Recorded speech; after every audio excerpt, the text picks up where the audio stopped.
Well, hi, everybody. You may not have heard about this, but there's a new Jurassic Park movie coming out, and the trailer just released a few hours ago today. And now we're going to respond to it, because that's what being a YouTuber means, is that the content will be released by other people, and then you make content in which you show a response to that. And if you like it, people get mad at you, and if you don't like it, people also get mad at you. And thank God for technology, is all I'm going to say. Scylla and Charybdis, but both sides are the internet paleo community. I just remember early in my life when I'd hear people talk about like movie critics and how they offer no value to society. And I can't believe we found an even more valueless way to engage with media. It's like, don't critique, just react. It's so macabre, bad. But it's best not to... I have several pages written about this. I'm sure you do, Alice. I can't wait for the news to get them. If you would consult the pages. Yes. Consult the pages. I'll be reading from the pages this evening. He will. He's prepared remarks for us today. But Amelia and Scott have not yet seen this. I think we should probably just get into it. Indeed. Do you want to just do a clean silent watch? Yeah, let's do a clean silent watch. I'm going to play it. Well, I guess a non like pausing, let's go back watch. Like we're allowed to speak. That's part of the reaction. We don't just need to. We're allowed to speak, but I choose to listen.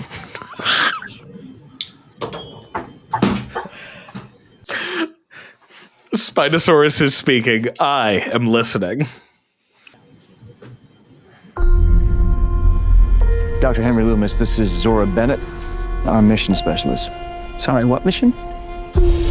Oh, it's the only shot in the movie. That could save countless lives.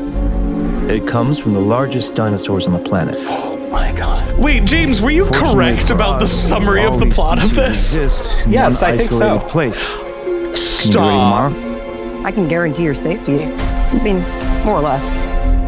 More or less? He's your guy? We're the best at moving things and people in and out of places they shouldn't be. Gotta say, I love the colors of this. Patrol, but not that many anymore. Good. Why's that? No one's dumb enough to go where we're going. This island was the research facility for the original Jurassic Park. Third island time, let's go. DNA from the 3 biggest dinosaurs. Ooh.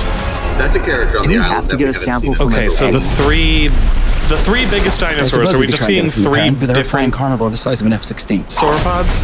It's land, sea, and air. It was like what we talked about. Ooh, hello, Quets. Goodbye. I had the stream volume way too loud. I couldn't hear me. These dinosaurs were too dangerous for the original park. Please don't say they're raptors. They're raptors. The worst of the worst were left here. Knuckle walking? Yeah. Come on! Duncan!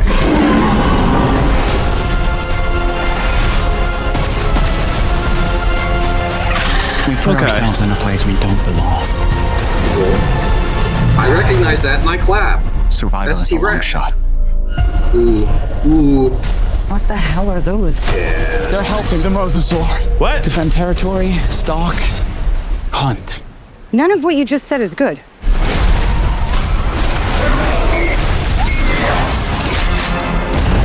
Very cool.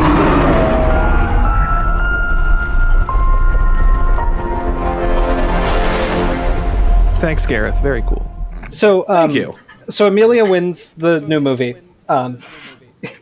In terms of the Mosasaur looking like the best design in the entire thing, I think. It's pretty. It's very pretty. It looks good. Can we go back and look at it? No. Okay. Yeah. All right, we watched it. Tune in next. Paleontologists watch the trailer. I'm always saying it's my favorite recurring bit that we do when we ask James to do something and it's objectively refused. Yes. No, I'll go back and I'll look at the Mosasaur, I'm sure. Unfortunately, my VLC media... Hold on. I'm going to mute the stream now. Oh, looks pretty nice. I mean, like, I'm not going to speak to the accuracy, Amelia. You're welcome to if you want to, but it looks nice aesthetically to me. It looks great. I mean, like, as I've said many a times before, like, the last one didn't even bother me that much other than the croc skin. And the croc skin for me is just logistically, it's difficult to describe what these animals are to the general public, and that didn't help. So they've gotten rid of that, and that's really all they needed to do, in my opinion. It looks great. I like everything that other than, like, it's got a weird theropod thing happening on its face. Like, I don't know why they gave it what looks like a fenestra, but... What did they? Yeah. To be clear, I don't care. Lizard theropods. Yeah. Huh. God, it's got a tiny, beady little eye. No, well, actually... It runs the whole... Don't mosasaurs kind of have a ridge there? A little bit? They have... Mosasaurines have a ridge above their eyes, and so what I'm kind of correcting here, and I wonder if it's just their interpretation of, like, if you were to look at the skull from the top, you can kind of see there's, like, this ridge here. So it could just be that. Like, I don't think it would have looked like that, but that, you know. And it is, like, kind of oblique lighting right there, a little bit. Yeah. Yeah. No, Also, it's not that pronounced. It just looks like an animal to me, which I like. Yeah, like, it looks great. Stunning. It feels like a real thing. I like its little beady eyes. Yeah. Yeah. It's Gotta quite say, nice. though, a cooperative hunting between Spinosaurus and a Mosasaur is... I don't think I'm that's actually what they're doing. I'm gonna defend this choice. Also. Really? I think it's fucking awesome. What is Yeah, it's so cool. Here's the thing. I'll defend as, like, at least not unreasonable anything that's, like, A, not really knowable from the fossil record, but B, like, an interesting choice that's, like, I know I said what I was going to respond to try to make the video more brief, but I feel the need to say this at this point in the conversation. I think what most of the Jurassic movies have lacked a little bit recently is a sense of the animals as real animals. Because I think many people read Jurassic Park as a man versus technology thing, or, you know, science going too far and the evils of science. I think it's much more supposed to be about humans being unable to control nature. Yeah. And I think that kind of intrinsic to that is a lot of the stuff in Jurassic Park that happens is animals doing animal things. Yeah. Like T-Rex escaping and kind of just seeming very curious until it's provoked into attacking.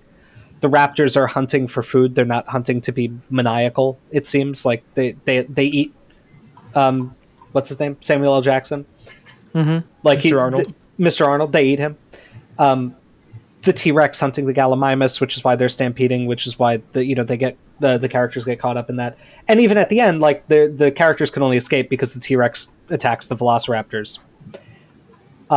In the Lost World, like the main antagonist is a pair of Tyrannosaurs that are trying to find their baby and are then getting territorial and pushing people out of their territory. Like, those are all animal things, and I like that.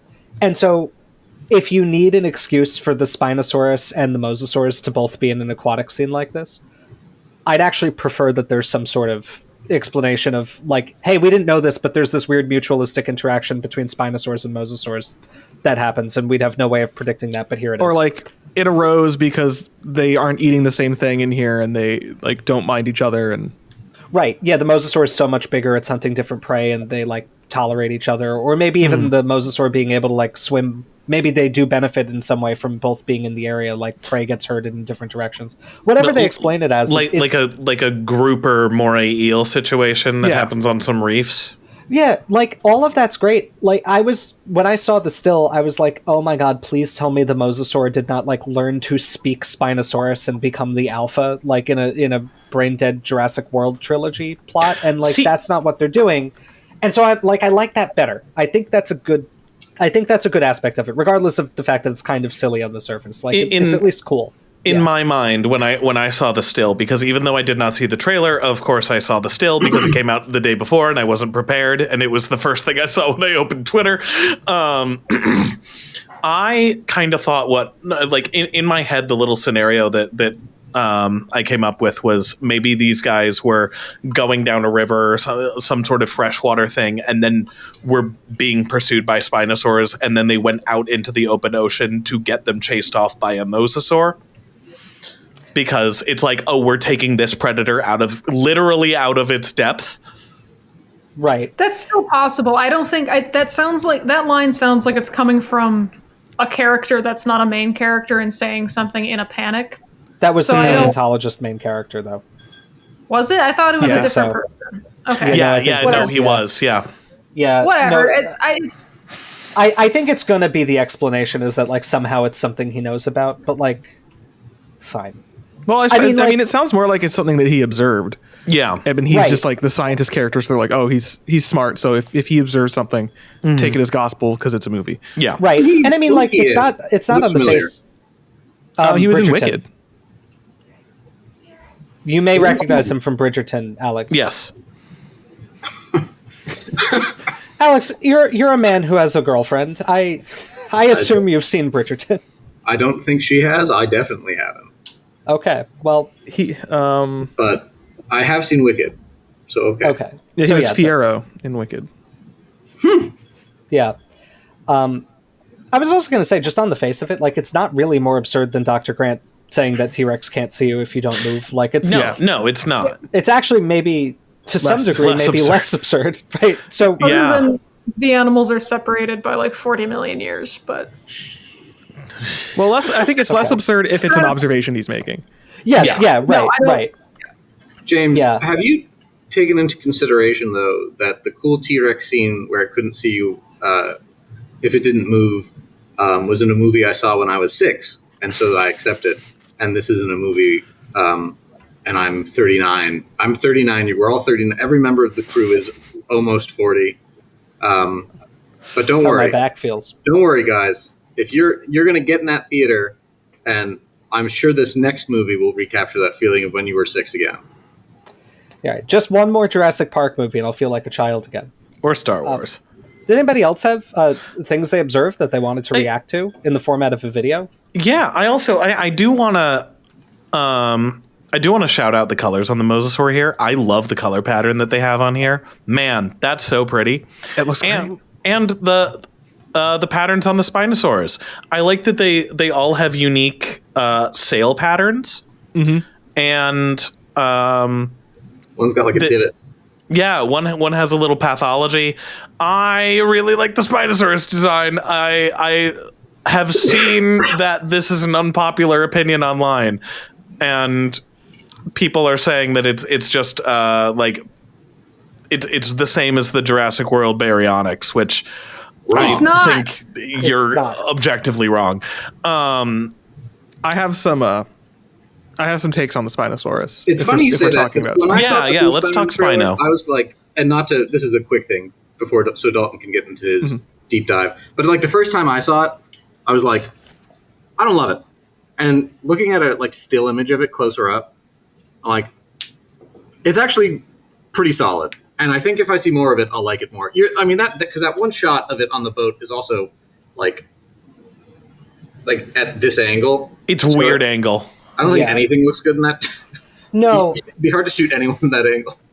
the water also looks great. Like I always pay attention to water special effects in movies because I feel like that's a pretty good barometer for like effort.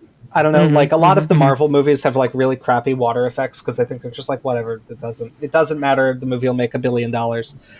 But like the animals really look like they're in the water here. It reminds me of Godzilla -1, which had amazing water effects, which were apparently, I don't know if you guys know this, apparently the part of the inspiration to make -1 was like the guy who became the tech director, who I think was related to the director in some way, just showing the director what he could do on his laptop in Blender for free.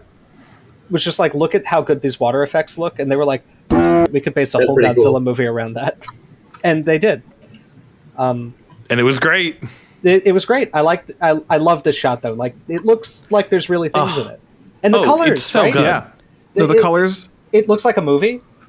It looks. The best takeaway from the whole trailer for me is that it looks like it's going to be pleasant to watch. Color And it doesn't correction have is back. Doesn't have the weird blue filter over everything. No, on the Spinosaurus, on the note of the Spinosaurus design on the head, I was also, when I first saw it, I was a little disappointed. And I think when we actually get a close up of its head, it's a little wide.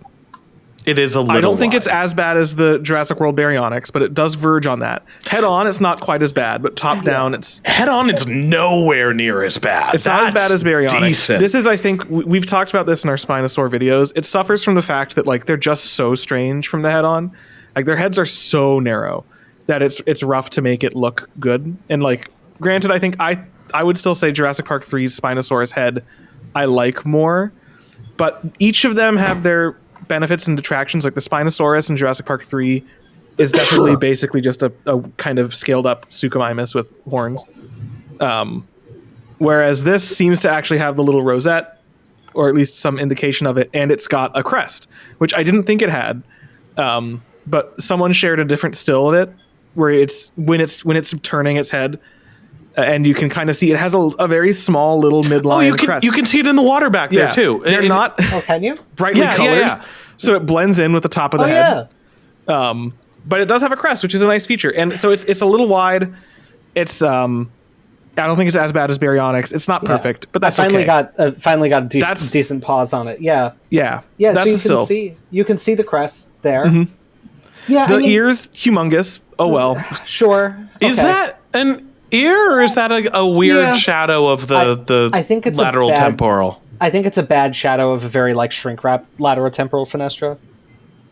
Perhaps. And And then then I've seen it looks like an ear for sure. It really looks like an ear. I've seen talk and some complaints about the neck being too short, and it is a little short. Yeah. I did a very scientific study earlier today where I had this exact same still, and I used my fingers to measure proportions, and I compared it to the Spinosaurus skeleton and finger comparison, skeleton comparison. The real Spinosaurus, the composite skeleton at the the real Spinosaurus. The composite skeleton, the Field Museum, which is a good approximation of what we're calling Spinosaurus, right?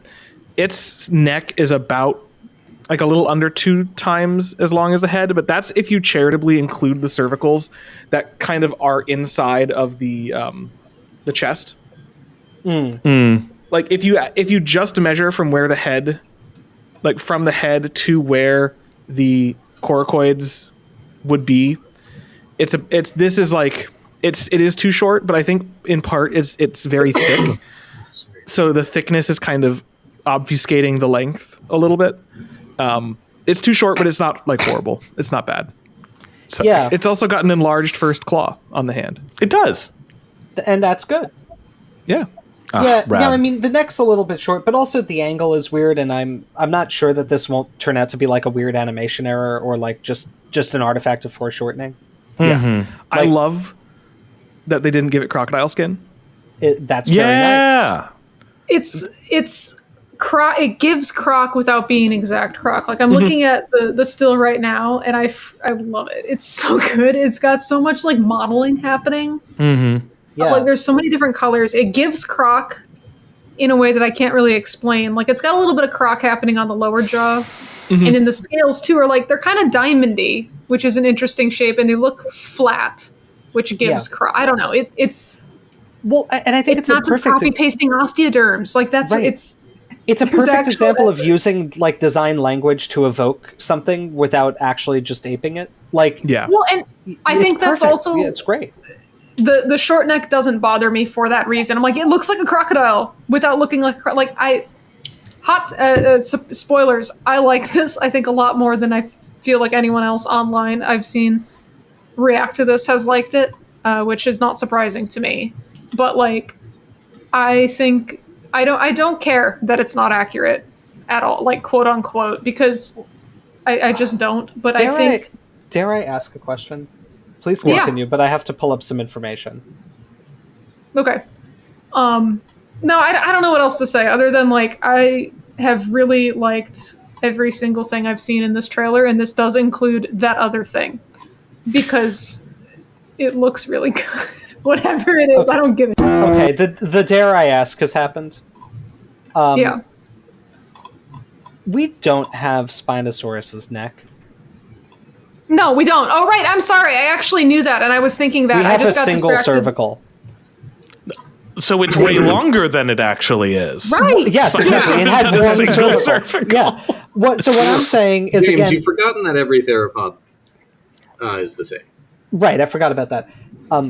Suchomimus definitely seems to have a pretty elongate neck. I'm looking to see I'm just looking at my little image here again. Baryonyx, we don't have a complete neck, but it also looks long. But Spinosaurus is odd. And you know what?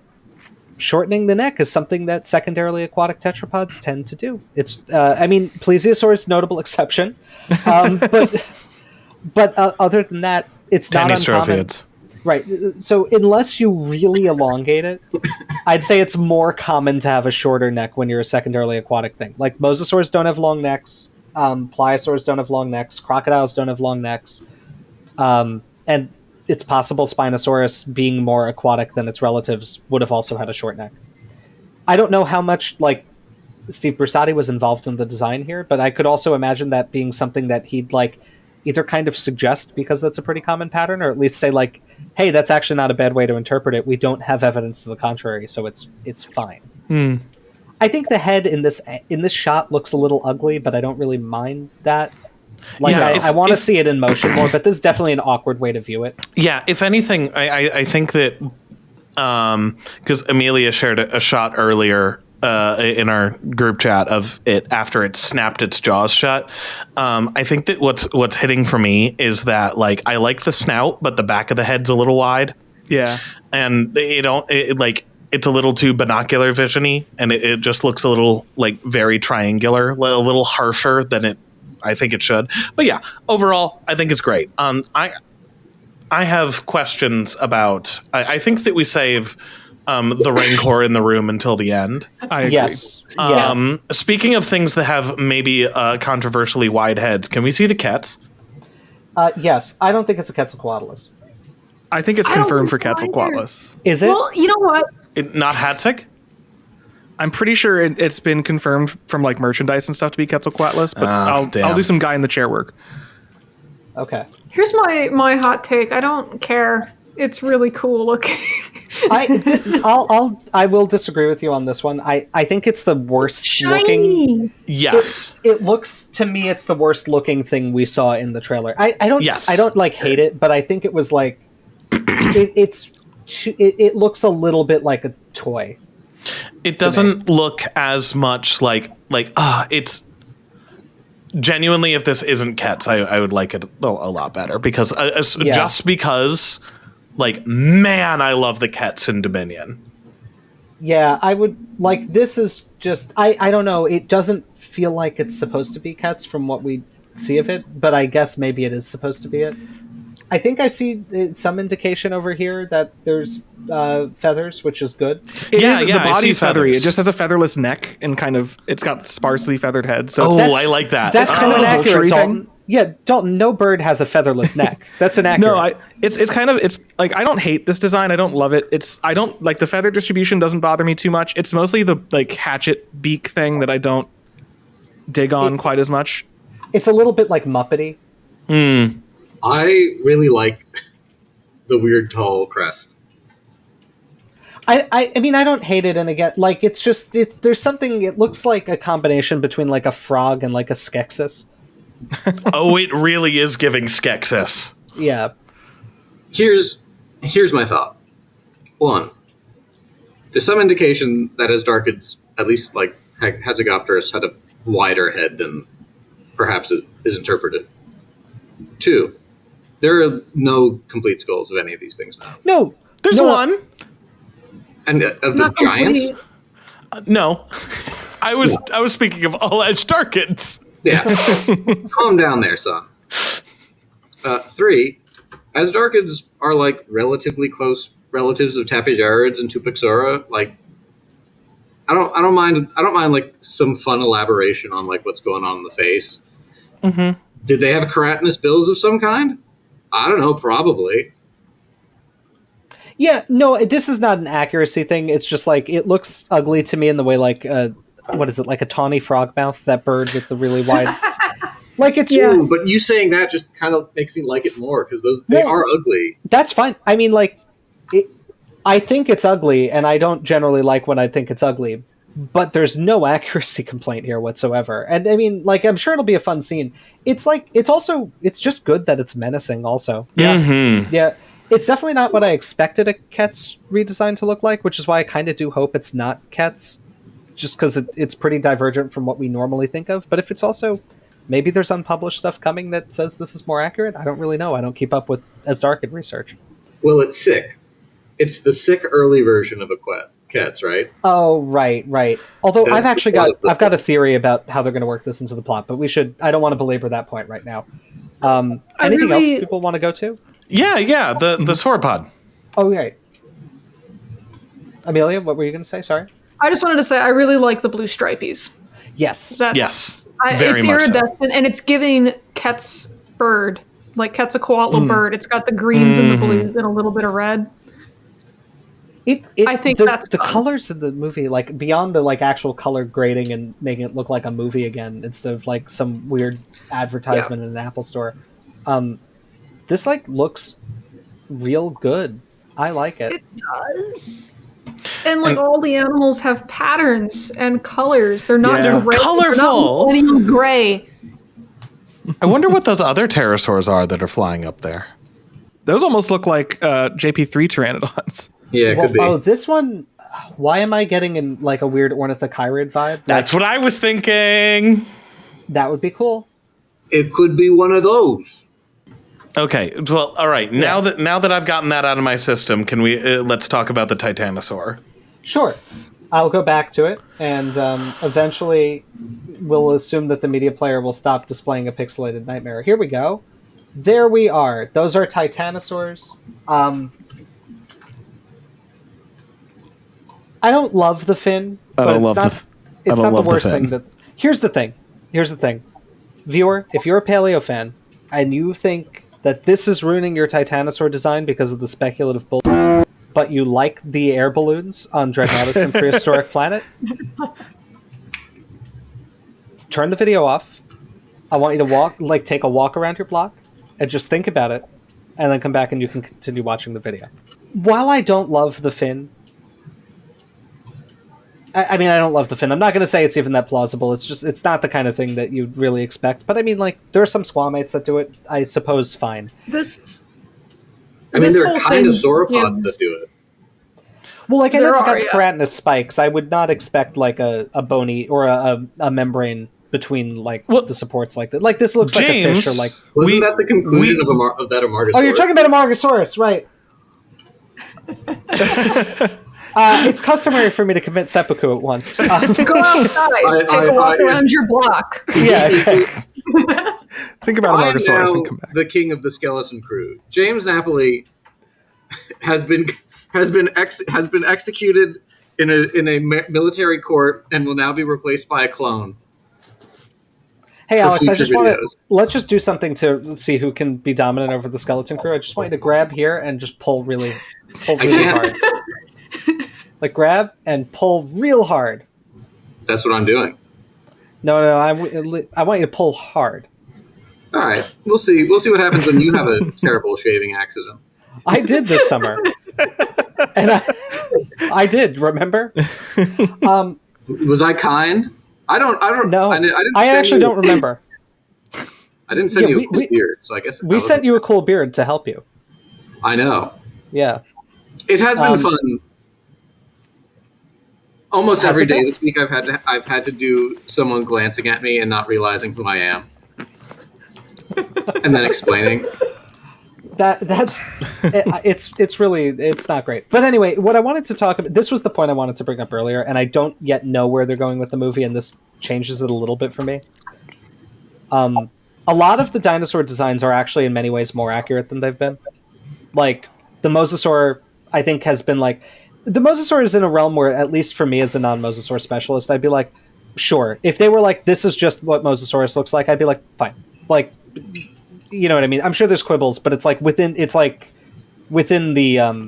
margin of error, right? Mm-hmm. The Titanosaur, honestly, like the long whiptail is probably not really a thing that titanosaurs would have. Like they don't seem to do the flagellocaudatan thing, but like the pose on the titanosaur, the body. It's wonderful. It looks like the hands might be good. It's like got its like little hand in the front bent down. And look at the way it's sitting in the back. Like it seems to be doing a good sit. It's sitting where properly. It's not breaking Its head hip. looks like a nightmare. Its head looks like the Dominion Dreadnoughtus head. Dominion Dreadnoughtus defenders stay winning. But you know what? Cope and seethe. I think this is like a big air sac over here or something. That's which my is assumption. Fine. And like it looks like it has a titanosaur skull profile under there. Yeah, it really does. The close-ups, the bony parts look pretty good. It's just that awful forehead. Huh. Yeah. If only there was someone who made a defense like that about a similar design. Well, Weird. I want to make it clear that this doesn't make it good just because someone else did it. Like,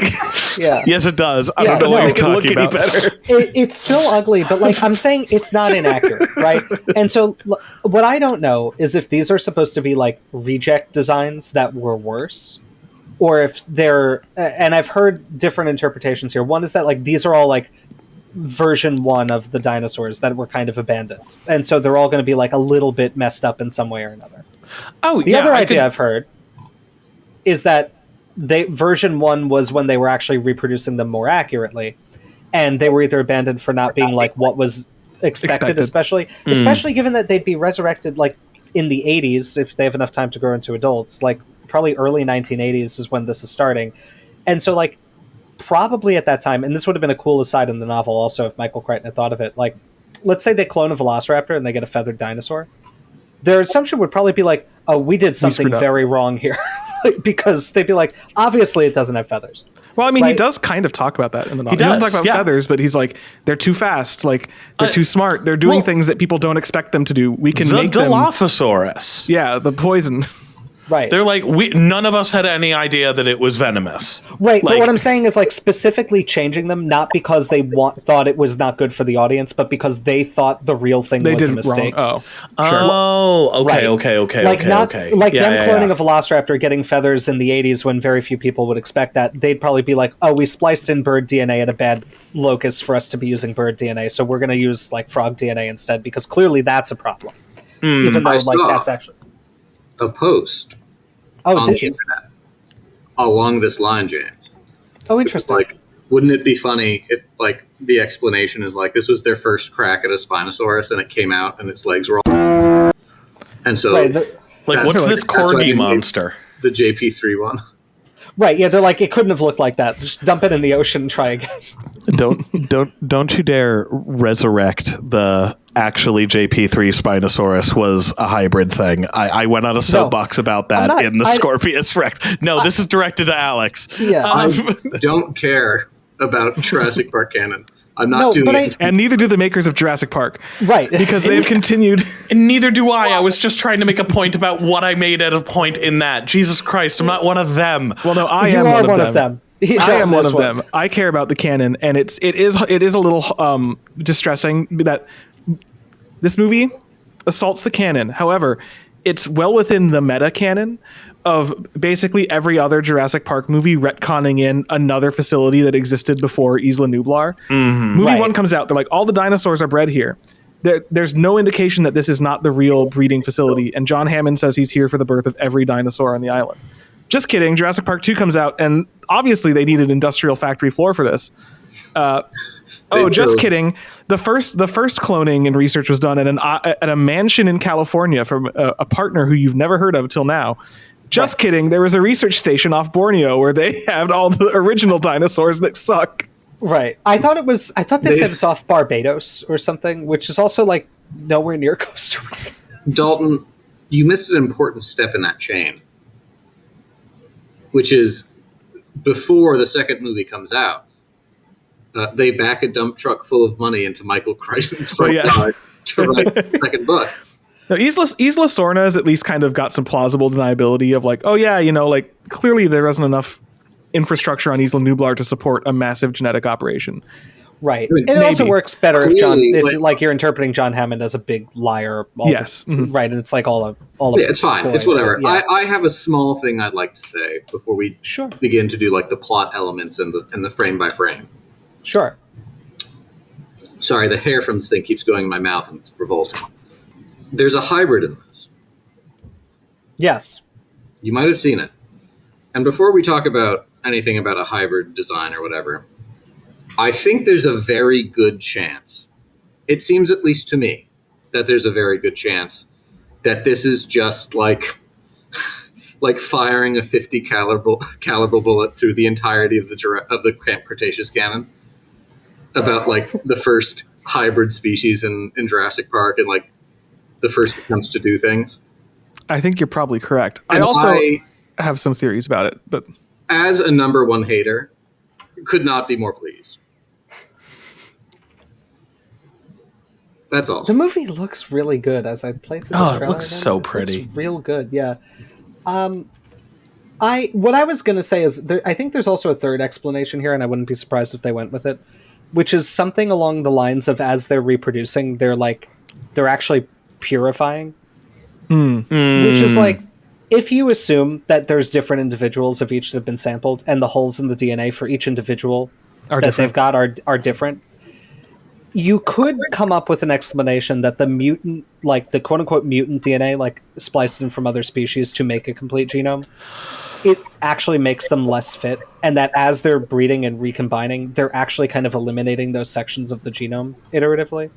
And that's why, where here they've been theoretically left alone for like 40 or 50 years, depending on when this movie really takes place and how early InGen started, you're several generations down the line, and they've like effectively kind of bred out, like on their own, they've bred out the spliced in DNA, and they're becoming more and more accurate.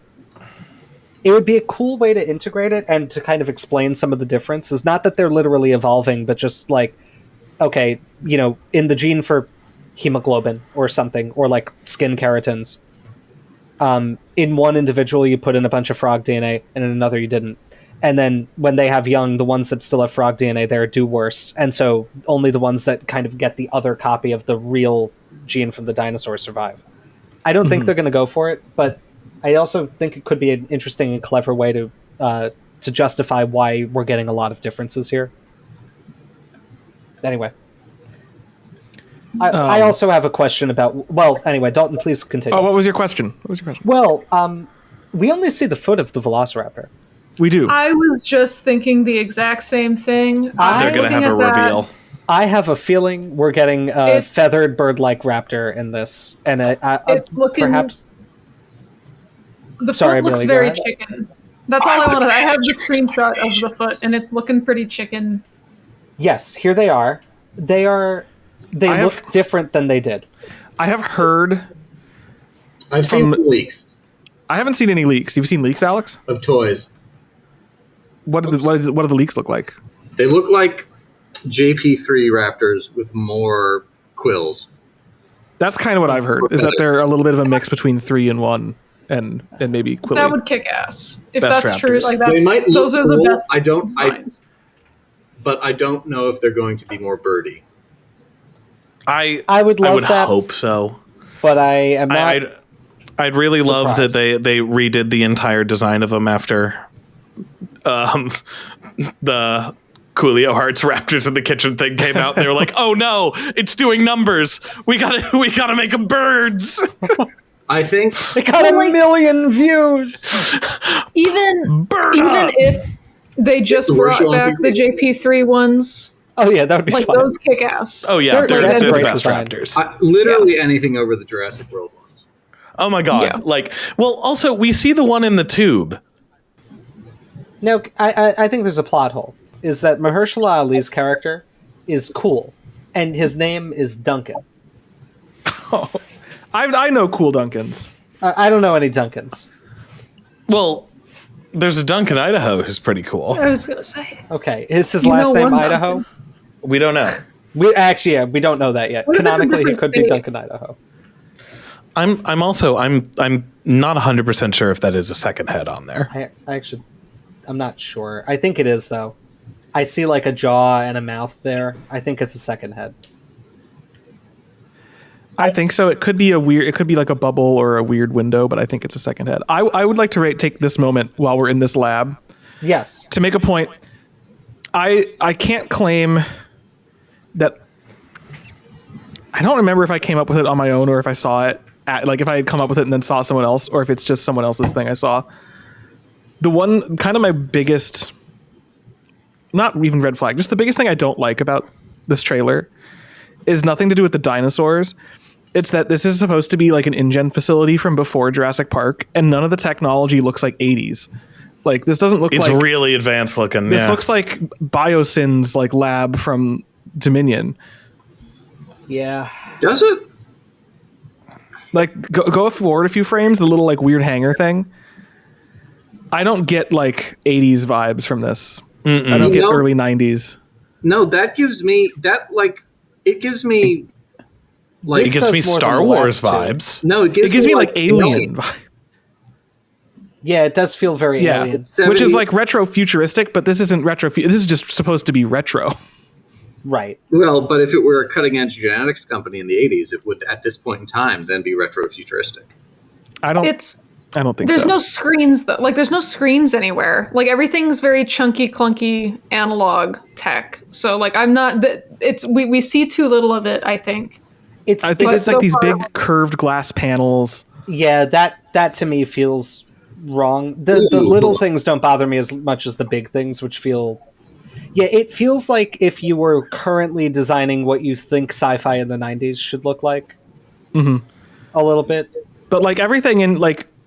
For everything in Jurassic Park that is sci-fi, like I never consider really any of the equipment or facilities to be particularly sci-fi or like non-existent. Like the closest thing is the Thinking Machine supercomputer virtual reality display, which is just gloves and a plastic visor. Right. Yeah, I mean, this tube does it for me more. It's just like it's very round. It looks very like Apple design language inspired. Like this sort of like clean metallic lines with the kind of formless surface. Yeah, and I guess if I was designing like to like the very first lab that's like supposed to be very experimental, I mean, I guess I'm inferring things that maybe aren't true because I also don't know when the Lockwood stuff fits into this timeline wise. But if this was supposed to be like a very early thing, I would design it as more slapdash and like exposed wires running around and like they've propped up something on like milk crates and like the almost like the lab in JP3. A little bit, yeah. Or almost like there's a concept artist who I follow on Twitter. I want to make sure I get the name right really quickly.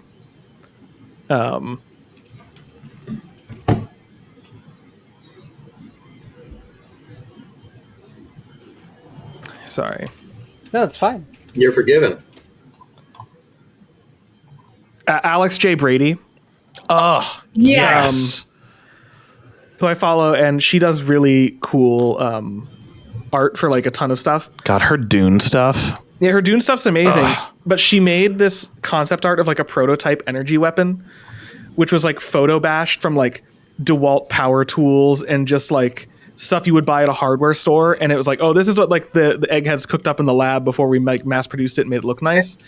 That would be an aesthetic cool. I would want for like this kind of a lab, I feel like. But I didn't make the movie, so. Yeah. Say lovey. Oh my god. I had forgotten I've forgotten her name. Her Dune stuff is amazing. It's phenomenal.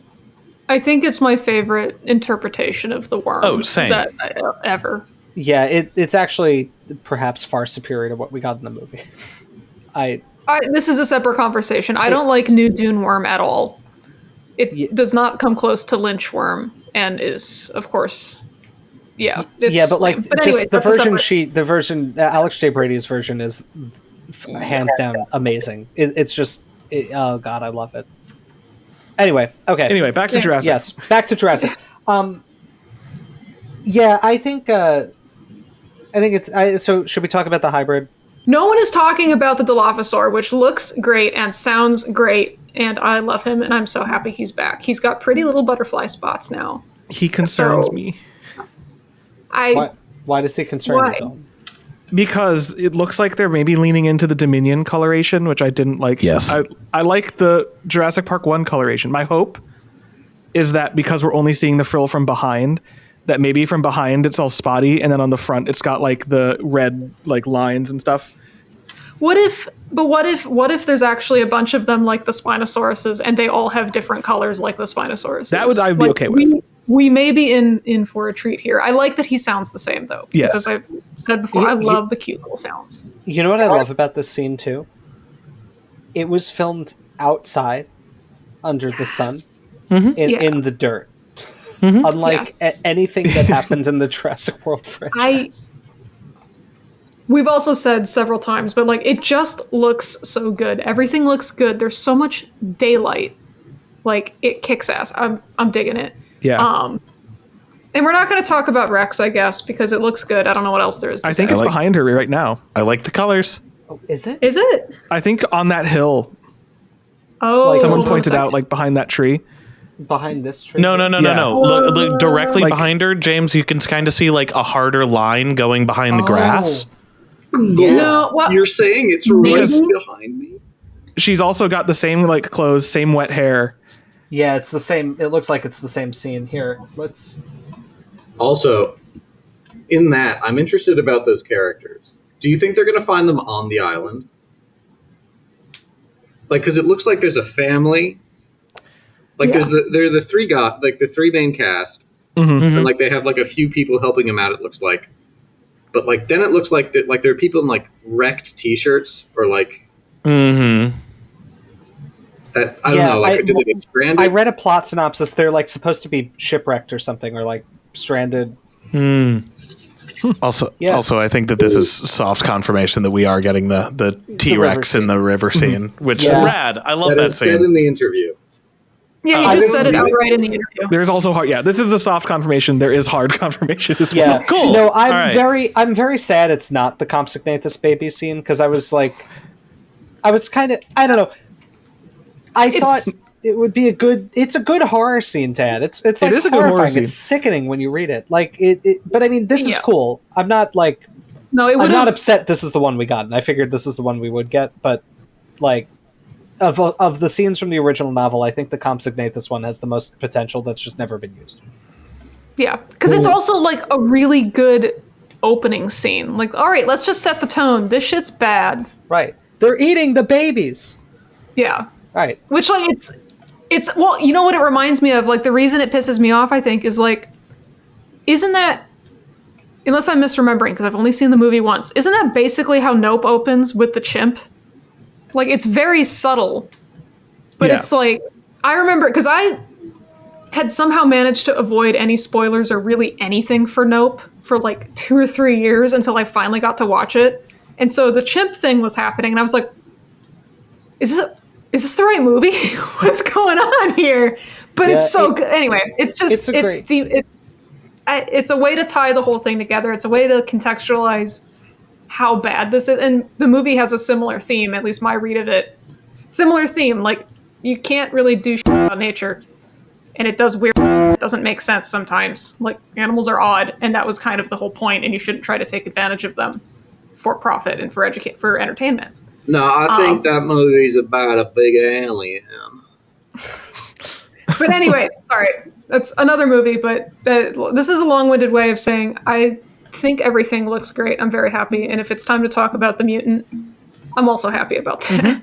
Anything last to say before we get to mutant talk? I didn't know there were any British cast in this. So, I think Jonathan Bailey's British. I'm not sure. Yeah. Oh, okay. Well, he's the one allowed hot Brit. So, they get one per generation. No, genuinely, One per movie. Yeah. So let's go to see where we can see the mutant because I don't know. I don't know how I feel about the mutant. Well, I mean, I have a controversial take on the mutant. Give your take while I find the mutant. I like it more because it doesn't look like a dinosaur. Yes, 100%. Yeah, I kind of like that they lean into it being a monster. It's explicitly not a dinosaur. It's not like what we've said before of that that like Indominus Rex just looks like a dinosaur that we'll find in a couple of years. Scorpius Rex looks like you tried to draw a dinosaur from memory with your non-dominant hand, and Indoraptor's here too, and like this thing, they made it goofy. Like, well, I mean, they did make it just, it's the Rancor with an alien head. Right. And it's knuckle walking. And it's a Muto. Yeah. Yeah. Don't worry about that. Like, look at this scene, though. Look at how real it looks. Oh, man. It is, like, let me also just, like, switch up my praise from a minute ago. I like it more that it's not a dinosaur, but watching this trailer for the first time, I looked at that and I went, this looks like a crossover. Yes. Yeah.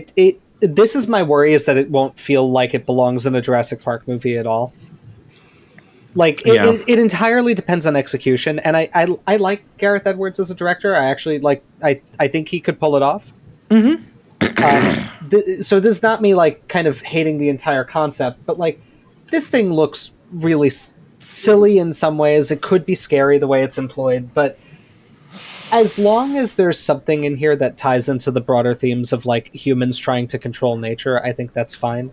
Yeah. I know I was talking about this in our group chat earlier today when we were hashing out a plan for the video today, and so I'll keep it kind of brief. But for the audience, like, Jurassic Park's about humans versus nature. The other mutants, to me, have felt like a technology thing. Like, it's, if they were a robot, the movie wouldn't be any different. Like, it's like, ooh, we made a big scary robot that tries to kill everybody. I would hope they're going a direction to this where you're supposed to kind of feel bad for it. And, you know, it exists as a consequence of a fundamental inability to do these things, not like Henry Wu did his job too well, so he created a big theropod with a bunch of superpowers from other animals. Like, I would like this, if this is going to be aggressive and trying to kill everybody, I want it to be because it's, like, in pain or miserable, or there's something fundamentally wrong with it, because it's not possible to be doing this. Especially if maybe it's supposed to be the result of, like, early genetic splicing to try to complete dinosaur genomes where they were, like, really doing it incorrectly. And not, like... Right, it's too froggy or something. And not just, like... while they were making a bunch of dinosaurs, Dr. Wu was also like, what if I made a complete monster? Oh, no, I just had a revelation. May I say something that's also a very smart thought, like the one James just had? Yeah. It reminds me of Gossamer. What is Gossamer? Elaborate. The red hair monster from Looney Tunes. Kind of, yeah. It's got... Oh. Monsters lead such interesting lives. And no, go on, please continue, because I was struck by exactly what this 100% just looks like, and it hit me like a physical blow. Go, mine was just vibes based. It's like red and it's got like a short face, and it just reminded me of a Bugs Bunny cartoon from, I imagine, like 70 years ago. So this looks almost exactly... Man, this thing looks almost exactly like an ogre from Destiny 2. Ooh. I'm just a second. I'm opening an image and I'm sending it to you guys.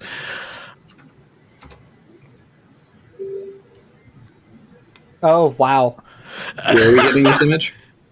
In Facebook. I think in this freeze frame you can clearly see also. So this might corroborate my idea. This is a two-fingered T-Rex arm here. Yeah. In silhouette. I had never noticed that before. Yep. I'm gonna guess this is supposed to be the result of, like, extremely primitive cloning of dinosaurs. And as long as it's that, I'm actually much more okay with it. That's my guess. It's got little arms. Yeah, because it's got the big walking arms and it's got two little arms. It's got 6 limbs. That's tight. Which is cool. I have concerns. I mean, my primary concern is, and I'm just going to be out front with it, I still don't like the idea of this oeuvre of thing in the movies at all. I never will. It doesn't matter how well they do it. I think they can do it well. And, like, I hope it goes in the direction that James said, but I just am never going to be fully on board with this. Even if I think it's a neat design, which I do, but it also is leaning a bit too much into the spindly-limbed hexapodal or tetrapodal things, a la Cloverfield, a la the Future Predator, a la the Angels from Quiet Zone, a la like every monster Quiet design Zone. and everything. love the film The Quiet Zone. The film that Alex is in is he's barely audible. It's a design. The quiet location. It's a design that I'm tired of, but but I don't think it looks bad. I think it does look cool and interesting here. It looks like it's well shot, and I think it actually will be scary, which is good. My concern, lore-wise, is why is it in this like big containment facility like this? Like, I think probably yes, it is supposed to be like, oops, we did it wrong. Like I saw someone else say like, what if this is like they got the DNA out of a mosquito and amber and just ran with it, and they didn't like try to isolate a particular species. Ooh, and so it's that's just a like fun it just idea. cloned everything that mosquito happened to bite. That's cool. I like that. But at the same time, then like, why did they let it live and grow, and then like put it in this like special advanced cage and have scientists in biohazard suits coming in? Like, because it's like me, it's alive. I'm afraid. I'm afraid that like, and this also again is a fairly like, this is either a flashback, obviously, or like, God forbid, a more recent thing of, there's been scientists in secret operating here. My fear is that we sent you to this island to get the DNA of these big things so we can solve heart disease, is actually, we sent you so we can extract this monster that we made so we can sell it to the military. Yeah. If it's that, I'm gonna be very not happy. What if this That would thing's be got like a upsetting, but I good don't- heart though? What if they need to get this thing? It had. Alex, I know you mean that in the sense that like they can use it for like curing heart disease, but saying that it had a good heart is too nice for war. It's too nice. It's too pure. Well, It gets onto the Nathan made a battlefield and tweet. yells, "Lay down your arms." It's the Iron Giant. It's. They're gonna fire a nuke. You stay, I go. I think Nathan made a tweet that was like, I hope it's in Jurassic World Evolution 3 so that he can be safe and happy. Because he really loves this thing. I love Nathan so much. It's like, so I can make sure that he's safe and happy, I think it is. Where is Big Creature? That's beautiful. Is he safe? Is he all right? It's C. But yeah, I think like if it's going to be in there, whatever. Oh god, I'm tired. Really I think there's a lot of trailer, huh? Yeah, it's a great trailer. a Sorry, lot of Dalton, dangerous roads there, but there may be a narrow path through where this A doesn't narrow way through. make me mad. I think so, and I mean, like David Koepp is a good screenwriter generally. Like, I expect he didn't do the most stupid possible plotline. Like, it's not like he's somebody who worked on the Jurassic World films before this. He worked on the Jurassic Park films, so it's a big difference. He did, however, also write Indiana Jones and the Kingdom of the Crystal Skull. So I mean, you can't win everything, but these things happen. I trust that it could be a good implementation of it. And here's what I'll say is like my overall takeaway.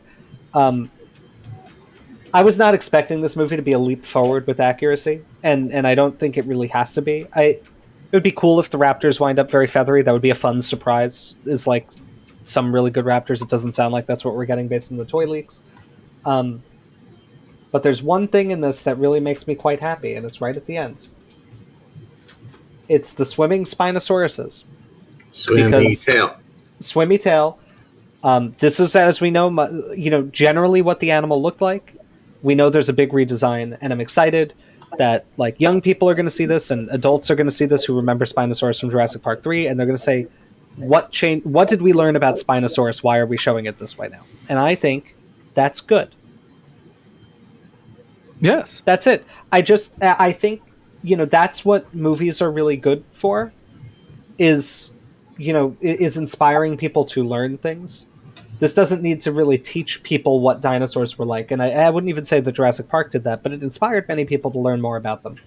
And I think seeing this guy like in a scene that's cool like this, where it's swimming around in the water and it's a scary big threat, I think is great.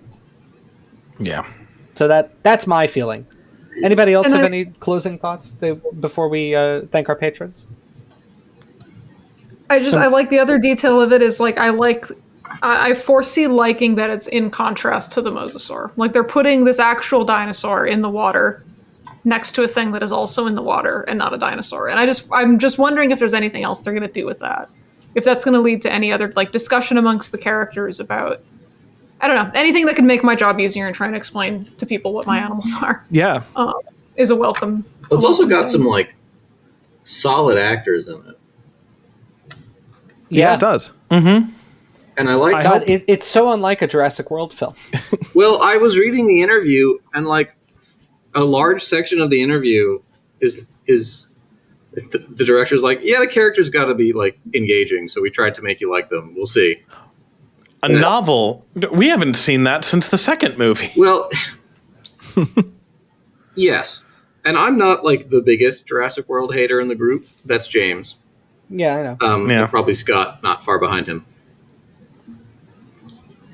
But like, I could not for the life of me name, I think, more than 2 characters from those 6 films that are new. Oh, me neither. Like, Wu shows me up. neither. I know Owen Grady, because he introduces himself a lot in the Universal Studios Velocicoaster ride. Great ride. And then I know Bryce Dallas Howard. You don't even remember her character's name? Wait, no, it's Claire. She's also on the Velocicoaster ride. Great roller coaster, by the way. Is it Claire? Yes, it is Claire. Claire Deering. I was getting a look, and I was like, oh. And that's it. That is it. I know there's like a cool pilot lady and a mean lady and like a child. I don't know the kids' names, and she's the kid's name, and she's been in 2 of them. Well, there are 2 children in the first one. Yeah. And I don't Zach remember and either. Gray, They're in it. I think. Oh, yeah, right. Right. Many people name their children Gray. I feel like this movie like looks visually like, okay, if Jurassic World films, the first 3 were food, they'd be like as McDonald's is to food. And that like they're not really food, but it's like enough like food. You know what I mean? It doesn't look like a movie that involved actors who were filmed at a location with special effects added later. Everything looks like so glossy and blue and artificial, even when they're in actual outside locations. I don't know what it like a show like The Mandalorian that's literally filmed in like an LED dome. Looks more real. Looks more real to me than most of the Jurassic World films do. And I think it's entirely down to the color grading, which does something very strange to it. This movie like looks real. I can't tell. I don't know if this is like download quality stuff, but like, was this filmed on film? If it's not film, it's like it's probably processed digital shooting that's processed to look kind of like film. But it's got like a realness and a textural reality to it that I love. The special effects I think also have that. It looks great. The dinosaur textures in general, like Amelia pointed out, they look, I think, across the board better than they did in the Jurassic World movies. Like they seem very tactile, and I don't know if there's any animatronics. I hope there are. I'd love some puppets, but if there aren't, like this is a good all CG approach from what I've seen. I'm sure there'll be puppets. Well, and even if there's not, like, I guess there's 2. I think I've only seen 2 Gareth Edwards movies, but which are Rogue One and the 2014 Godzilla. And 2014 Godzilla is like the only one of the modern ones of that franchise that I think are actually good. And like the monsters all look good. They look kind of real. They look, they're lit really well. They're kind of menacing. Like it just kicks ass. Like, and that's why that's the vibe I get from this. That's the vibe I get from the creepy thing.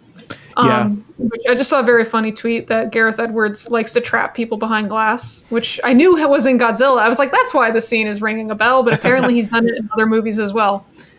Which, all right, in Rogue One, that's right. That really good scene is in that one. Anyway, yeah, I don't know. I'm just agreeing. I think it all looks great, and I'm excited because even if the plot is stupid, I'm going to have a good time watching it because it looks good and it's pretty. And ultimately, like, why else am I going to see a movie? I don't know. I mean, like, the World movies to me always felt like very contrived feeling. Like, you never felt like a character was in danger. It never felt like anything was really happening. Like, I don't know, they felt very product to me in a way that, like, even the Marvel movies didn't even, like, I mean, maybe some of them, but, like, most of them, I think most of the Marvel movies escape a little bit just being, like, a product in the way that the Jurassic World movies to me feel like somehow soulless. This doesn't feel like that from the trailer. Yeah, I think it's maybe just star power, but, like, this doesn't feel like a soulless film to me. I don't know what it'll, like, look like later. I mean, we'll have to see the thing when it comes out, but it doesn't strike me as something that is, like, a cynical cash grab the way that the Jurassic World movies felt at the end. Like, this feels like a movie that somebody decided to write. And whether or not it's any good, it remains to be seen. But Gareth Edwards has been pretty consistent in at least delivering, like, good-looking movies that are exciting and engaging and use special effects well. Which is he's why, a great like, visual director. Yeah, and he's always been the person I thought should have been given the, like, keys to Jurassic Park. I kind of wish he'd been given the World trilogy. I think it would have actually been far more interesting. Man. Or at least look better. But I'm excited to see what he does here. And if this does well, maybe he gets his own trilogy. And honestly, I could think of many worse things for the franchise. Absolutely. But there's one... I'm sorry? It follows. We'll have to see which Gareth Edwards trend it follows. Will it be a poorly paced mess until the last 45 minutes where it's awesome, a la Rogue One? Will it be... And a little bit Godzilla, too. But... have a really cool main character who everyone's excited about, who dies 35 minutes into the movie, and you're stuck with his like cardboard cutout son. I can't wait for like Mahershala Ali to be killed immediately for Guy to come. Or we'll be like Monsters and just be good the whole time, which is a great movie. I like that. I haven't seen Monsters. I haven't either. I think Mahershala Ali's going to make it through most of the movie. I think so too. Because there's the scene of him with the flare at nighttime when the monster's attacking, and I suspect seems very Gareth Edwardsy. It seems very Alien Romulusly a little bit. It's kind of the new thing. I suspect that the like monster, the mutant, will be reserved mostly for the third act. Mm-hmm. Maybe we'll get some hints of it here and there, but I think it won't be like the main antagonist throughout the movie. I think it will be the present force that's kind of the third. Like, here's what I think is going to happen. Here's how I think this movie goes. They get Scientist Man and they go to the island. That's all the beginning. That's great. They get there, and I think the first thing they do. Oh well, this could go either way. Either first thing they do is boat, and then they find the family because family's on the boat, and they go try to get Mosasaurus DNA, or maybe they're like, no. I think actually first thing is sauropod. Right, because they could just walk up to it and get it. Yeah, they get DNA easy, no problem. Huh? And there are only like two of them in that shot. Yeah, I think also callback Brachiosaurus. Yeah, I think first dinosaur we see is sauropod. I think they get DNA pretty easy. They just shoot it with a dart. It comes off. Great. Maybe there's a chase. Next thing is Quetzalcoatlus. It's hard to do, but it's still during the daytime. And they get it. They get the egg. They're running around. Then it's Mosasaur time. Then they find the family and they're like, okay, we're going to evacuate you. We got to get this DNA. It crashes the boat. They land in the water by the T-Rex. T-Rex chases them around. They're trying to find a way off the island. Oh, we have to go to like the more developed part of the island to get a vehicle or something. We go there. It's nighttime. Monster attacks. End of movie. Yeah, it's probably about right. Secret sea cave that they have to escape through. That's like a secret entrance to the secret genetics lab. Could be. I'm curious to see if this body of water is like, it certainly must be an isolated body of water. Otherwise, like, why would this Mosasaur not have gotten out? Right. Well, it ran out of whales in the Atlantic Ocean to eat, so it came back here. It came back to die like salmon swimming back to where they were born. I do wonder, sorry, I just had a thought again. I wonder if they're actually trying to get the Spinosaur DNA and not the Mosasaur, because they do say dinosaurs. And I mean, I know they're getting the Kets, but I wonder if there's if we're actually going to get some science here and we're like, well, no, Pterosaurs are Archosaurs. It's actually Archosaurs. That was I meant to make this point earlier, and thank you for bringing it up, because it's something I hope that, and I don't remember who says the line, but when they're like, yeah, we need the 3 biggest dinosaurs. I hope that's an opportunity for the scientists to be like, well, like 2 of those things on your list aren't dinosaurs. Yeah. I also I had in my head a vision of a kind of little funny scene on the boat there of like they're panicking and getting slammed around by all these things, and like they're just screaming at each other. They're just like, not the big one. That one's not a dinosaur. I don't care. Like that one's not technically a dinosaur. God, they've written every 5-year-old who knows a little bit about reptile systematics into the movie as Henry Loomis. Yeah. I'm sorry, this was something I wanted to bring up before too, but Dalton, I'll let you finish. Oh, I was just going to say, I can soft confirm that it is the Mosasaur DNA they're after, because there's like a blanket that I saw that had the 3 targets on it, and it was the titanosaur silhouette, the pterosaur, and the Mosasaur silhouette. But as long as there's a guy making a joke about them not all being dinosaurs, that's fine with me. Yeah. But I also must say, like, I think there's a great indicator about the ethos of this movie being better, which is that one of the main characters is a paleontologist. Yes. Which, like, if you want, I think the best shorthand for what I consider the like general kind of like vapidness of the Jurassic World movies is like they don't care that they're movies about dinosaurs, to the point that there's not really anybody interested in dinosaurs in the cast. Yes. Like the characters are like Navy SEAL man and business lady, and business lady's arc is that she realized that she really wants a family. Yeah. Mm-hmm. Right. Yes. She realizes feminism was a lie. Actually, she wanted to be at home cooking or something. It's a wonderfully forward-thinking film. But yeah, like it's amazing to me that there's not really a character in those movies who's a paleontologist or involved at all. And I like that they've gone back to that here, right? They're like, we should have a character who's a paleontologist who knows things about dinosaurs. And I think that's an important part of the original ones that's been lost. And I think it bodes well for the way that the movie's being approached, at least with like some kind of respect to the science that's backing it versus like, you know, I don't really care. Just make the Raptors be Chris Pratt's friend, you know. Then the executive presses the button that says print $1.7 billion. I have a question, a lore question. Is Chris Pratt's character actually like an ex-Navy SEAL, or is that like a joke? Yes. That's what he was supposed to be. Yeah. When the trailer came out earlier, I watched it, and I thought, that was fine. I didn't really think a lot of it. I thought I'm going to see the movie, is what I thought after I saw the trailer. And then, you know, I saw some interactions with it, and, you know, some were positive, and some I thought were a little frustrating. So, like a healthy person, I opened a large Google Doc where I write down, let's say, feelings and thoughts. And it reads very normally, and it would not be described as a manifesto if you were to find it.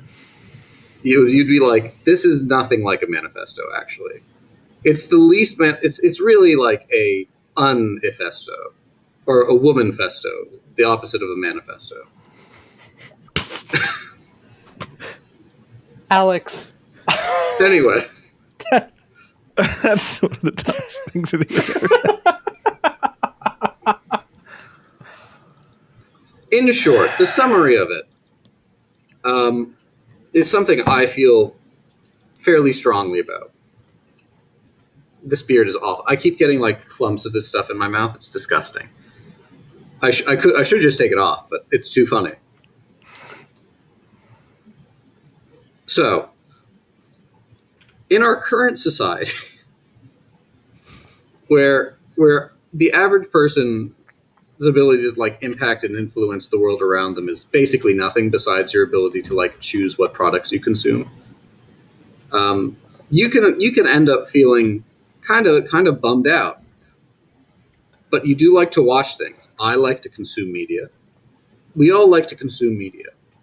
It is our one assurance as Americans is our ability to consume media. Good, slop, doesn't matter. And sometimes I feel that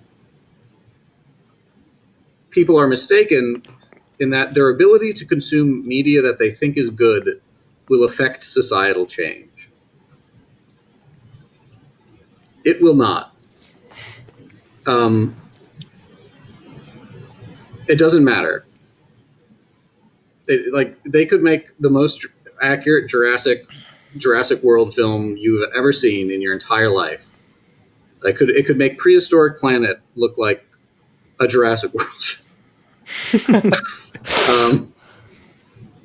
And it would do, when you complete a mission in Helldivers and it says how much you've contributed to the war effort, it would do less than that in course correcting the peasantification of the American mind. It doesn't matter. If you want good accurate science movie, you got to change the society, which will not be done through the media that is consumed. This is a long-winded way of saying why I don't think accuracy in scientific movies matters really that much. It matters more that they're exciting and engaging. And to the point to which Dalton's going to respond, in this argument I said something along the lines of, it didn't really matter that the first Jurassic Park movie was accurate. What mattered was that it was different and it was exciting. And that's why it succeeded, and that's why it was this huge bump for popularity in paleontology. Now, I know Dalton has a slight disagreement with that. Yes, and I mean, you clarified your point, and to the clarification that you added in our conversation, I mean, what I'm going to talk about does help make the movie exciting, certainly. But I think a big reason, and I think this might impact kind of how the online paleo community reacts to Jurassic Park and Jurassic World sometimes, where there's a lot more disappointment than I think is necessarily warranted. In part because sometimes it can be an easy shtick to do, not even shtick. It's a very successful and good starting point to be you're interested in dinosaurs. Do you want to talk about Jurassic Park? I'm an expert. I can tell you what they got right and what they got wrong. Too often it's just what did they get wrong. I think it's a better thing to see what's right and what's wrong. But it's still a good talking point. It's a good jumping off point to start a conversation about dinosaurs. I mean, we've made a whole 100+ episode series about that with one of their video games, right? But I think... Wait, we did? When did that happen? Have I been in a fugue state for the last 2.5 years?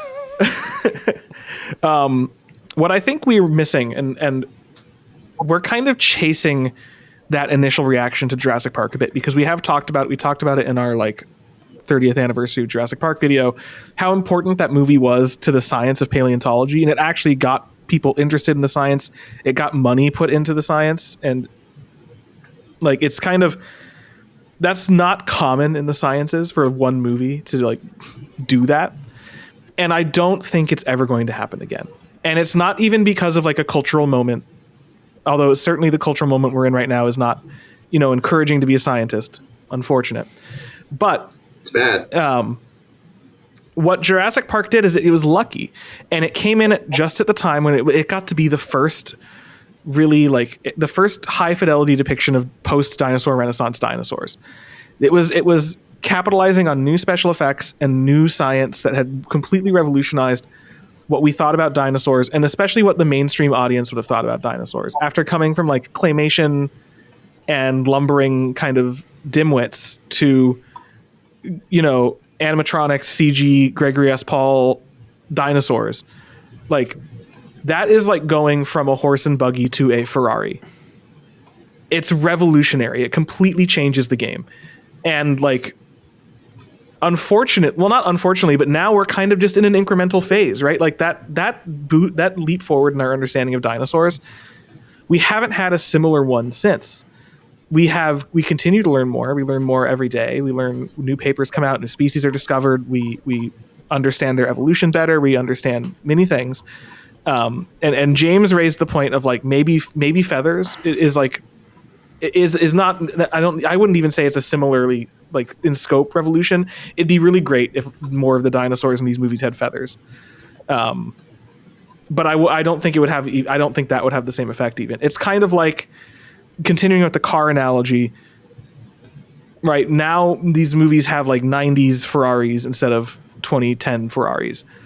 And yes, there are differences. And if you are really into cars, you're going to know the difference. And if you're a paleo fan, right? That's someone who's so into cars that when they watch the Fast and Furious, they're I know what car that is from the sound.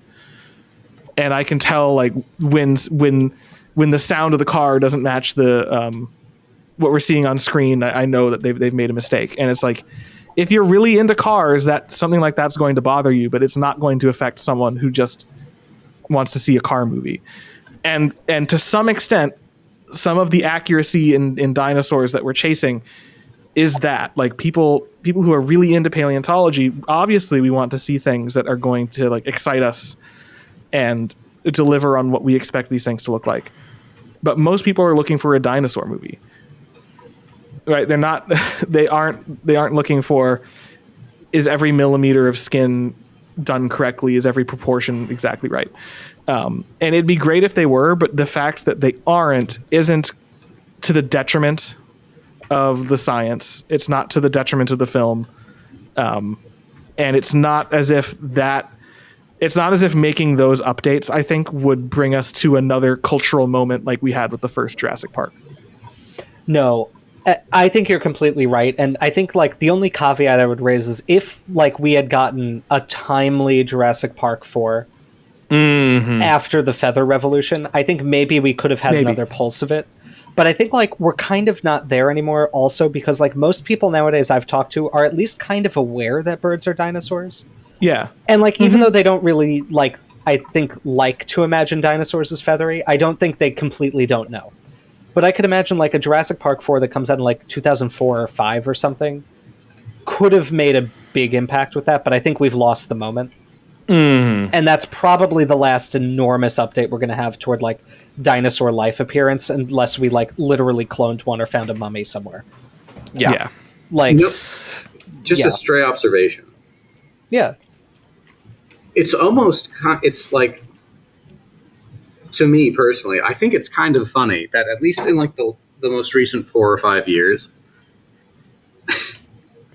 like the course correction is now almost more than like, oh, you know, birds are dinosaurs. Like the course correction I find myself having to do the most now, it's like, no, T-Rex didn't, like, chickens didn't evolve directly from T-Rex. Like, the bird dinosaur connection is made, and it was made in a bad way. Yes. Well, yeah, no, I mean, a lot of people, I think if you had like updated dinosaur looks and behavior from Jurassic Park right to an incredibly avian inspired appearance in like the early 2000s, I think that would have had like a lot of impact. Like when I was a kid at that time, I think this exhibit came out in like 2005 is when the AMNH did a like basically their first, oh God, I forget the name of the exhibit. But it was an exhibit about the feathered dinosaurs from China. They had like a diorama of the Yishan Formation with like a model Dilong with feathers and Microraptor and Caudipteryx. I think I've seen those models. Yeah, I mean, it was really cool. I remember going to see it as a kid. My parents took me in, and it was like amazing. It's still touring somewhere. It might be touring in Asia now. But like, that was a huge deal. Like, I remember all the newspaper articles about it of like, see what dinosaurs really looked like. Like, I think that we could have maybe had that. I don't think it was impossible forever after Jurassic Park, but like as of right now, I don't think you're going to hit something that changes the game that much.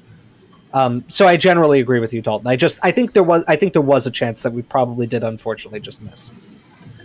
That's fair. I think you're probably right about that. But I also wonder if, like, it was also kind of, you know, you hear the stories of, and I don't know how true they are because I've only really started hearing them in the last 2 or 3 years, of people who are like, oh, well, you know, they actually wanted to put feathers in Jurassic Park, but the technology wasn't there to make them look good. And even in 2004, like, if that's true, I don't think it was there. It's barely there now because, I mean, we still have quibbles when a lot of documentary series do feathers. It's hard to do. Like, Jurassic Park was that perfect storm of, hey, we understand much better what dinosaurs were like as animals. And now we have this technology that allows us to do that in a convincing way, like so much so that, you know, they still hold up 30 years later. Whereas I don't know if feathers in 2004, we'd be saying that still held up. You know, I agree, but I also, there's a part of me that feels like they could have pulled it off just because the general level of fidelity was like that was expected was lower. Like, we might not say it still holds up. But there are a number of like movies from that era that I think managed to do like feather and hair effects pretty well with CGI. I think it would have been like an insane amount of the budget would have gone to just figuring it out. But I think they could have done something okay. Just because like at that point with the cultural cachet Jurassic Park had, like they would be dealing with so much more money thrown at it than any documentary gets nowadays. That's true. I mean, again, I'm not like, I don't think you're entirely wrong. I just like, I think there's probably an alternate universe where there was something like that and it was like pretty impactful. Maybe they just wound up in that universe. Maybe they just wind up leaning a lot more on the animatronics and like don't really do it with CG. I don't know. But no, I mean, Dalton, you're basically right. Like the Jurassic Park fever isn't going to happen again. And these movies are not made for like paleontology nerd fans. Like, as much we love those people. Obviously. There are patrons who we'll thank shortly. They are also us. They are also us. But like, that's not the target. Like, they want this movie to make $2 billion. And unfortunately, I can attest that when your like audience is just dinosaur fans, you don't make $2 billion for every 2-hour piece of content you put out there. We make $1.5 billion. Right. If that were true, we would be making $1 billion every week. But it just doesn't happen. Anyway, very good point, Dalton. But the one thing I do hope is still that maybe some kid gets inspired by this Spinosaurus. Oh, absolutely. Right. And that's like all we can ever ask for. No, I think there's still that social good smaller that movies do. Right. Yeah, like you can even that like smaller of, hey, we learned something new, we're going to put it in the movie. It's not going to change culture, but it's still nice to see. Right. I mean, and that's also, I mean, this is a broader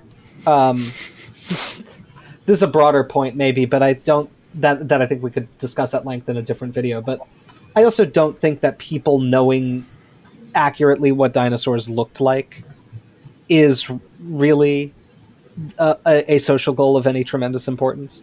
Like, that's not, I mean, we've talked about this before. Like, a lot of, I certainly, when I was like an undergrad, before I started getting involved in research, I really did think to a degree that paleontology was like the science of trying to figure out what dinosaurs looked like better. And I think that was partially because I just didn't really understand research questions yet, but also didn't like, the main people I saw talking about stuff online were mostly in the paleo art circles, because those are more of the people who are like very active online. And so the group I was seeing content from were people who thought more about that. I like didn't understand why people were so concerned with this thing called systematics. Like, I was like, why are they making all these cladograms? Don't you just make it? Like, you know, a lot I didn't understand at that point. And so I think this attitude that I see a lot from fans of paleo is like, this is disastrous for the public perception of dinosaurs because it will teach people that dinosaurs look differently than we think they did. And like, I just don't really see that as that important. And I don't think that's really what Jurassic Park did. Like, I don't think it was so much the appearance as just like the entire vibe of the behavior. Yeah. But like, it wasn't specifically like, that's really what T-Rex looks like, so much as like, that's so different than what I thought a dinosaur should look like. And that dovetailed very nicely with the science. But if they had been completely wrong, but just very different, I think it would have had the same kind of cultural impact. If written and directed by Steven Spielberg, with like, I think, you know, tight script, excellent actors, good, beautiful Stan Winston puppetry.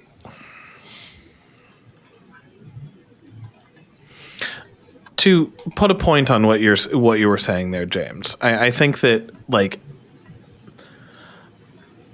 this, one of the things that I'm liking about the direction that this is going in is it's seeming like it could, like, the thing that we're talking about the most about, like, oh my gosh, I could see someone like grabbing onto this, is capturing a little bit of that feeling from the first movie, rather than, because the takeaway of what we've been saying for like the Spinosaurus isn't, oh my gosh, they got the sail more or less what we think it might have looked like, or they got the tail looking exactly like it is.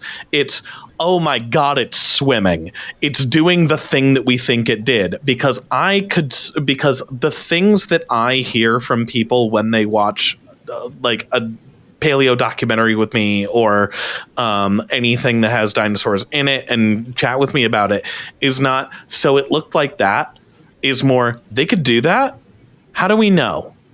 Right. Exactly. And we've gotten comments from people about like wanting to do more like kind of hard like science. How do you do it? How do you know stuff? And I think that's kind of a plan of where we'll go in general with the channel in the future, because I think that's the really important thing is like if the movie can't directly say here's how we know this, it should inspire that curiosity to learn how we know these different things later, which is, I think this is the best thing that you can do. Just like, I didn't become like an astrophysicist at all, but I really liked the movie Interstellar. And like I started, when I saw what a black hole looked like in that movie, it did inspire me to do at least cursory reading into like, wait, black holes look like that?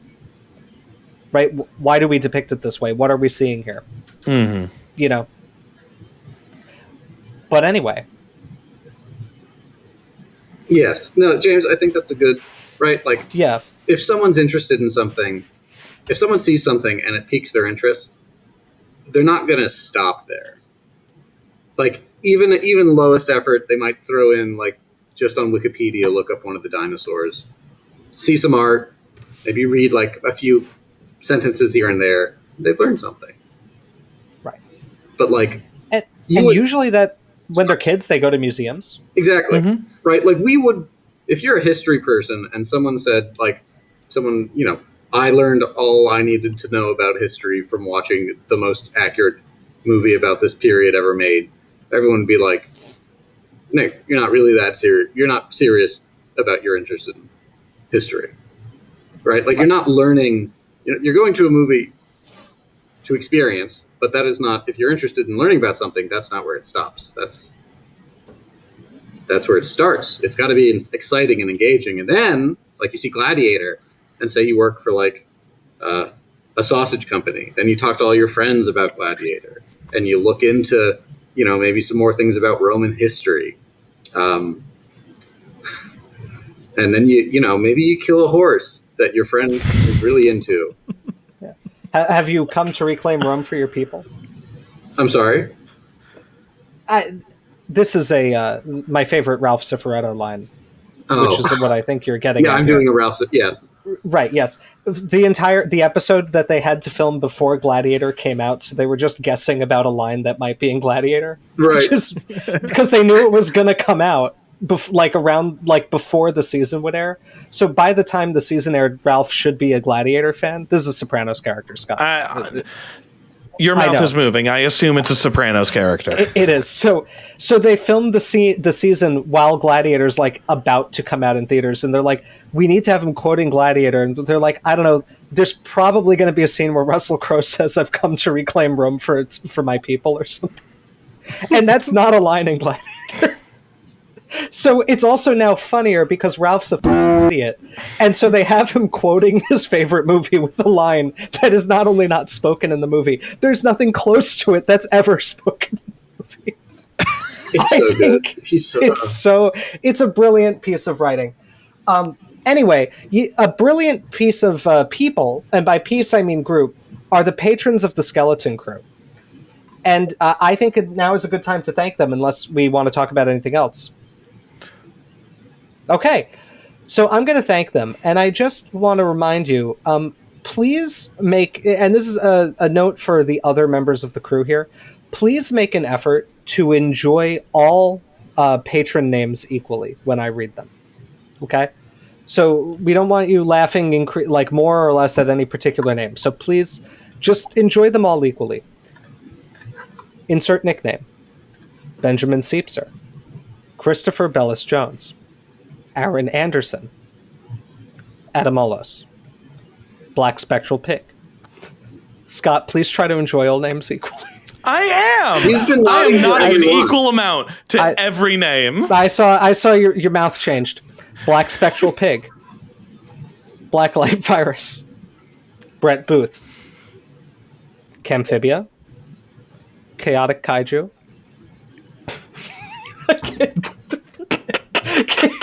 Dino Dom, Kevin Preem, King Zashu, Life Finds a Way, Resty HBK, Severed Moosehead, Super Shovel the Wigster, Touch Connors, Wonder and Wheat. Thank you all very much.